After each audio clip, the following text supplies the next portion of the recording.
What I'd like to focus in for the next half an hour, and Roland has given me explicit instructions that it is only half an hour, so good luck to him and good luck to me. I tend to get a little bit excited about this topic area. But I'm sure you'll agree with me that on the agenda and the people that support bringing this sort of event together, we've got fantastic leaders. What I would like to start to look at what does that mean for the future? So with your permission, as part of this presentation, what I'd like to take you through are just these 4 points. Look at the 4 pillars of advanced practice and how that links back to yourselves. And importantly, from lower limb care and the leg club model, what does leadership mean for your profession? And I'll expand out on some workings I've done with that. And try and look at leadership and management, not leadership versus management. Especially in healthcare, it's important to see where those overlap and how we can support each other moving forward, even if we don't deem ourselves to be leaders. What does that mean for the future of leadership? And then I want to take you on the journey of what I've been involved in for probably about the last 7 years now. Had the opportunity with working with different organizations, different membership organizations in developing leadership programs. Very much an eye-opening opportunity for me. Before I get into my presentation, acknowledgements to those people where I've sourced information from. Everything in this presentation is in the public domain anyway, and I've said to Roland, any of you are more than welcome to have this presentation after this. All I've really done is just collate information with regards to developing future leaders. I've had the opportunity of working with some of these organizations, working alongside some of these organizations, and developing some of the leadership programs. So I suppose the best way for me to start is what gives me the authority to stand here in front of you and talk to you about leadership? Well, nothing really, other than I had a discussion with Ellie over breakfast at Harrogate probably about 3 years ago. And you know where I'm going with this. I got Ellied at the time, and she hasn't let me go for 3 years. So the discussion we had was really around the fantastic model that we've got with the leg clubs, and also the understanding of the passion that we have in truly understanding management and prevention of lower limb ailments. But for me, the challenge back to Ellie is, well, how do we future-proof that? What are we doing to ensure that we've got the future leaders coming through? Importantly for me is, one, how do we identify them? And more importantly, once they're identified, how do we nurture them? Because in discussions I've had yesterday afternoon and last night, there are absolutely futures of healthcare leaders in this audience. Not just clinicians, but also those in industry. So I was trying to identify really what that means for you. I've had the opportunity of working, as I've already said, in and out of different organizations. But it's for me to understand about the people that work within that. Naz earlier spoke about whole systems approach and whole systems change. The importance for me there is understanding about mindset. What does it mean about mindset and behaviors of people that work within different teams? And how do we understand who the future leaders are? The key point with all of that, and the challenge that I've offered back to Naz, is if we talk about MDT working, how do we actually measure that MDT is working effectively? Potentially we need to know first and foremost about the people within those groups, but how do we know that team is working effectively? So I'll come on to that a little bit later. But let's start with the 4 pillars of advancing practice. A bit of work that's been done by the Health Foundation coming out of the pandemic was knowing that there was a lot of focus on clinical practice, because we had to just get on and do what we needed to do. I know you can't see all the wording that's on there, but green pillar, clinical practice, facilitated learning, the opportunity that organizations will give to you, or trusts in which you work to further yourselves. You're here all to learn for 2 days, which is fantastic. And the other focus area coming out of the pandemic was around research, evidence, and development.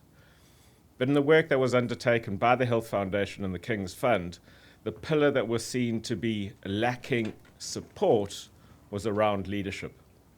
Again, truly understanding and identifying who the future leaders are and how do we support them. There are a lot of resources available for healthcare professionals who want to further themselves within the world of leadership, let that be clinical or non-clinical leaders. But importantly, these 4 pillars define the competencies and responsibilities for advanced practitioners. I know we aren't all APs within this audience, but we do work with advanced skills and enhancing skills to treat patients in the environment of lower limb care. So what do we need to do to know more about leadership, not just the off-the-shelf offerings, but potentially make leadership programs specific to a profession? So let's try and put that into perspective with regards to lower limb care. In that, going back to those discussions I had with Ellie, I'm sure you'll agree you all work across organizational boundaries, contributing to transformation of healthcare. Key point here for me is, yes, we do work across organizational boundaries, but how are we looking at the leg club model at the interface between primary and secondary care? What are we doing to ensure that we understand about the movement of patients, thinking back to NAS in limb salvage? Where are the patients, where do they start in the pathway, and where do they end up, and where they're moving amongst primary and secondary care? And who are the leaders that work across those boundaries, not just siloed into one or another? Within the 10-year plan that's recently come up from the NHS, the focus is absolutely on compassionate and inclusive leadership at all levels. But more importantly for me is the need to show diverse leadership, with the emphasis on representation for nurses, midwives, and AHP staff. The work that I've been doing over the last 7 years is really focused in on the world of AHPs, so the 14 professions that sit within that, and then moving now out into nursing with regards to profession-specific leadership. But it's not a but, it's an and. Within each of those professions, from an allied healthcare professional perspective, there are unbelievably passionate people want to be future leaders, but there's a huge imposter syndrome within some professions. Those that don't know how to put themselves forward, those that aren't actually knowing where to turn to find the right mentor, find the right coach. And a lot of that is around the firstly appreciating and then demonstrating appropriate leadership behaviors. Leadership behaviors and understanding what a leadership mindset is. But this links so well to what Naz has said now, and I know what Stephen's touched on right at the beginning of today around MDT working. That whole element around MDT working has often been assessed about individuals in the team, and very rarely have we looked at the metrics of team dynamic. And in running leadership programs, it's a question I often pose, and the question quite simply is, what is the primary measure for the MDT working? And if this was a more interactive session and I asked that to you, I'm sure you'll agree, to prove that the MDT is working, the primary measure or objective is that improved patient outcome. But what I want to try and think more about is, well, how do we know the elements of that team are working as effectively as they can to actually get to that improved outcome? So my thought was a lot of the profiling that's done within leadership programs in the NHS and in any global health authority, or economy rather, is looking about the person first and then the team. So any of the profiling that's done is Myers-Briggs, 360, Insights, DISC, and they're all fantastic and they've all got a place. But my challenge on that slightly was, well, how do we know about the team more? So I took this away from healthcare and I looked at sports psychology and worked with a group called MindFlick with a tool that they've got called Spotlight. And going back to what Naz was saying about making sure that there is a proper team, how do we work around this with high performance coaching? So I've looked at that and brought it back into healthcare, and it's resonated really, really well just to look at mindsets and behaviors and ensure we can identify future leaders. I will come onto the point around Spotlight a little bit later. But the important thing that we can't forget here, whenever we talk about healthcare leadership, is the empty chair. The empty chair in this situation is the patient. If we are talking about leadership and understanding of big figures and the patient is seen as a number and not a person, we're wasting our time. To truly change culture when it comes to understanding leadership, that patient truly needs to be seen as a person. Linking that onto leading and managing teams, again, I know this is quite a busy slide, so you might not be able to see all of it, but on the left-hand side, leading the team is very much around strategy. What I'm trying to show with this slide is how they overlap. But the strategy on the left-hand side is around vision and strategy, setting direction, asking questions. Good leaders should be the ones that are asking questions, not offering solutions. It needs to be the opportunity to empower a team for the team to come up with a solution. Managing, on the other side, on the right-hand side of the slide, is more operational. It's understanding about who's doing what, who manages what within an environment. Detailed plans, yes, are needed from a manager's perspective, but the overlap is, how do we think in healthcare about accomplishing goals, explaining purpose, motivating others, and making sure we mobilize resources effectively? So think about that from an MDT perspective. How are we working to a capacity, and who are those leaders that are driving that? But what Jones and colleagues looked at was, as we were coming out of the pandemic, who were those leaders that came to the fore? How do we look at the impact of leadership on NHS performance, and how do we know who the local and national leaders are? One of the things that was really interesting to see from this paper is what they identified is that during the pandemic, the people that were held to account were the capital L leaders, the big L leaders, the people with the badges. And they were the ones that were under huge amounts of stress.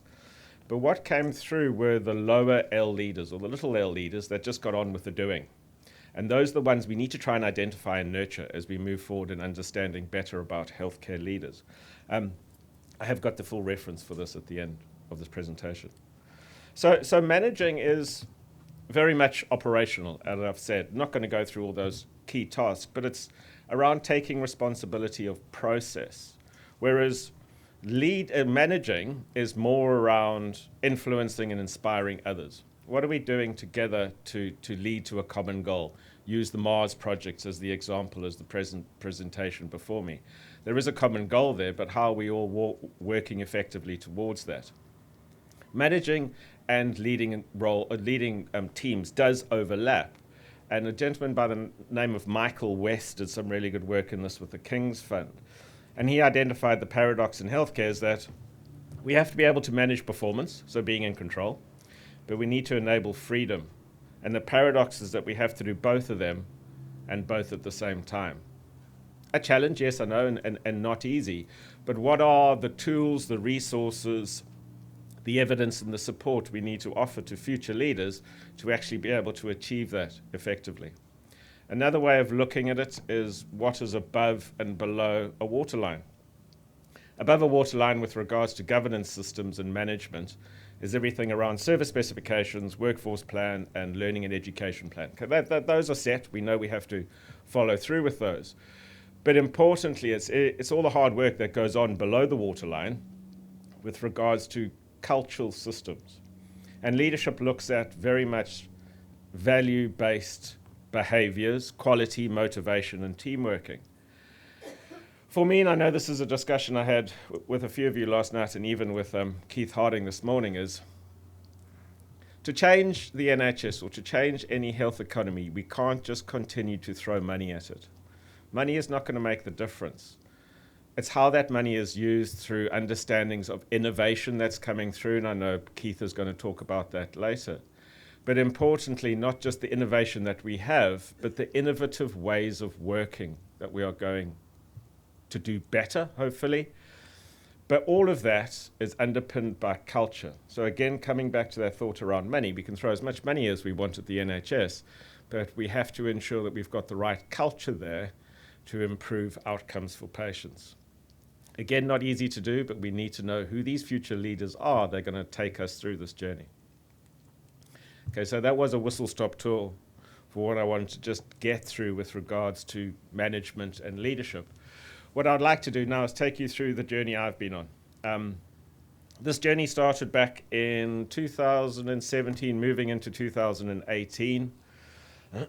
Some funding was available from Health Education England to start develop some leadership programs. So the AHP or the AHP groups reached out to me and my company to get a better understanding of what leadership means for their profession. Grants were awarded to the different membership organizations, and the first one I worked with was the Royal College of Podiatry. Lovely to be asked to come forward and put a bid for this opportunity. Worked with different organizations with regards to developing leadership programs, but never done anything like this when it becomes profession specific. So I had a vision, or a group of us had a vision, led by the CEO at the time, a gentleman by the name of Steve Jamison. And Steve believed in something, believed in that although the money given from Health Education England could have just taken the off-the-shelf leadership programs and resources, he wanted to make it sure that it was profession specific. So we started with Royal College of Podiatry, then moved into an organization called BAPO, which is for orthotists and prosthetists, and now more recently with speech and language therapy. With all of those, it's been fantastic working with them. What I've found with all of the organizations that they're exceptionally passionate about supporting their own, but then also looking at leadership across different professions. With each of the programs we pulled together, we only had 18 places per cohort, and we did that on purpose because we wanted to make sure that there was a focus on those individuals. But as we've been evolving and word has got out about these profession-specific opportunities, interest has grown. So with the Royal College of Speech and Language Therapists, just this last year, we had a quite a stringent application process because we knew we were going to have quite a few applicants for it because the groundswell was there already. So for the 18 places within that profession and that organization, we had 160 applicants, or 162 applicants. For me, which was lovely. So we've aligned to a need. We've got something that profession absolutely crying out for, and what we are offering actually can suit what that need is. But for me, the challenge to the organization and to that college was, we're supporting 18 people. What are you going to do as a college to go and support the other 140 that have applied? Where do they go? How do you signpost them to the sort of information that they need? So that was very much how the programs have evolved year on year. With speech and language therapy, they threw a lot of energies into just supporting the 18. And my challenge back was, are we going to do a second year and third year? And thankfully, and proud to say, we are moving into years 2 and year 3. But what we started to develop is a leadership alumni. And the alumni is how that organization and that profession believes, with everybody that's applied, they will be supported on a leadership journey. Leadership training and understanding, as I'm sure all of you can appreciate, isn't just a one-off event. It's not just didactic learning. It's taking somebody on a journey where they believe they've got people that they can go to support their onward learning. So the programs are always set up for 9 to 12 months of, yes, talking about theory, but importantly talking about the practical applications of that. And then once a year is finished, then the groups move into these leadership alumni. So with the Inspire Leadership Program, as the name we've come up with SLTs, it's very much focused on compassionate and inclusive leadership. And inclusivity is something that Naz has mentioned in the previous presentation. It's making sure that we have an understanding of what compassionate leadership means, moving more away from a dictatorial way of teaching and leading.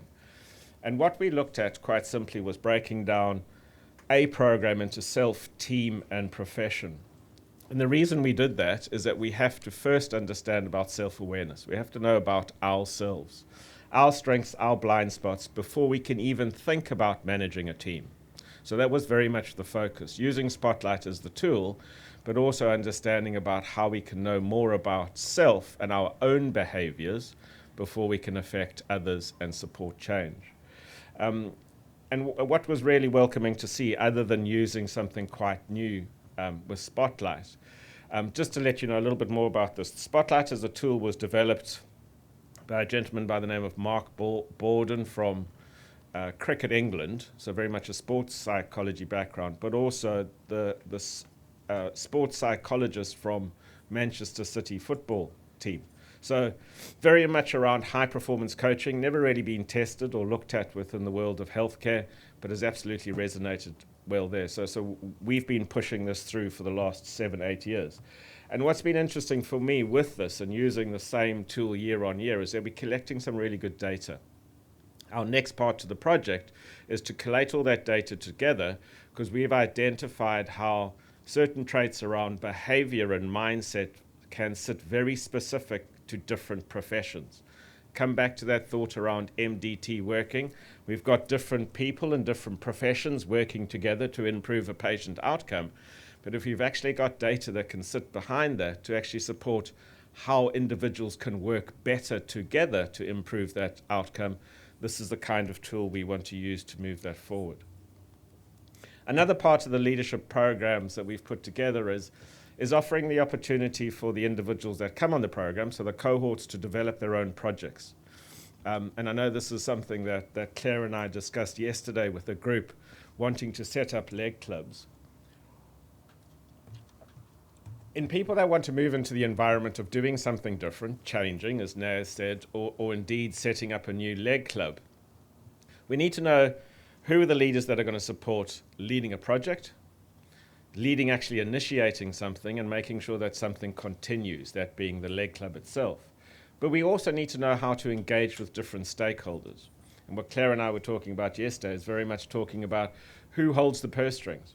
How do we know who is accountable within this world of ICBs and ICSs? How do we actually know who we can go and talk to? They're all humans in the end of the day. Part of my role now is actually I'm on the other side of the board, so I'm a non-exec director linked to one of the ICBs. And for me, that's fascinating, because I'm passionate about all of this that I'm telling you, but seeing it from the other side and the challenges that they have, they are crying out for the support for people like you who can reduce costs. Put a model of something in front of them to show them how you can improve patient outcome but absolutely reduce costs. They will listen. You need to get the narrative right around that. So with the projects that we undertook as part of this leadership program, it was very much about using it as a reflective learning tool. And we focused in on who are the stakeholders you need to engage with, how do you measure success of the project, what do you need to look at for in an improved outcome, and first and foremost, what's the purpose of you undertaking the project? So not only did they take themselves out of the comfort zone to do this project, but they had to focus in on self, team, and profession. And these are just examples of some of the AHP projects that were put together.